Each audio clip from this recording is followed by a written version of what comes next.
Saudara, memenuhi kebutuhan sehari-hari melalui sumber daya yang di sekitar, berikut ini kami punya cerita seorang warga di Klaten, Jawa Tengah yang pulang dari perantauan ke desa dan membangun sistem integrasi swasembada pangan hingga bisa dapat cuan.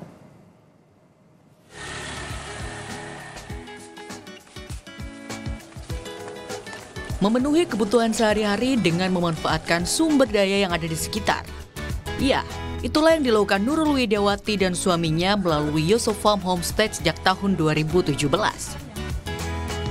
Bersama suaminya, Nurul memanfaatkan lahan di sekitar rumahnya di Dukuh Karangkulon, Desa Bero, Kecamatan Trucuk, Klaten, Jawa Tengah untuk berkebun, beternak, dan membangun bisnis ramah lingkungan. Setelah kebutuhan sehari-hari terpenuhi, sisa hasil kebun dan ternak dijual dan jadi sumber cuan. Salah satu sumber cuan didapatkan Nurul dan suaminya dari budidaya maggot dan pupuk dari kotoran ternak. Melalui Yosofarm, Nurul mendirikan sistem integrasi swasembada pangan. Pengen hidup di desa, Bu. Tetap hidup di desa, kita juga pengen berbisnis juga sebenarnya. Tapi kita mengusahakan bisnis yang ramah lingkungan. Jadi selain kita dapat profit, lingkungan kita juga terjaga. Kalau untuk maggot memang kita ada yang dijual.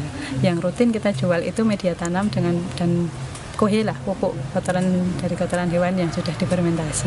Untuk protein telur kita bisa mandiri, pakan bisa mandiri. Ini kita rasakan 1 tahun belakangan.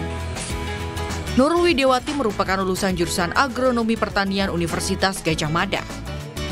Setelah lulus, Nurul sempat bekerja di Brunei Darussalam, lalu kembali ke desa dan mendirikan Yosofarm.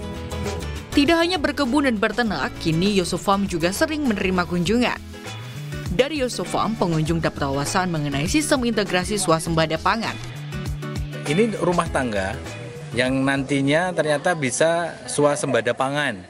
Bahkan dari protein itu di sini sudah ada peternakan, kemudian juga ada produksi maggot. Maggot ini yang ternyata intinya dia bisa mengurai sampah-sampah. Mandiri pangan jadi tujuan Nurul dan suaminya mendirikan Yosofarm. Kebutuhan sehari-hari terpenuhi, sisanya jadi profit. Tidak hanya untuk diri sendiri, sistem integrasi swasembada dibagikan Nurul agar keluarga lain juga bisa hidup dengan mandiri pangan.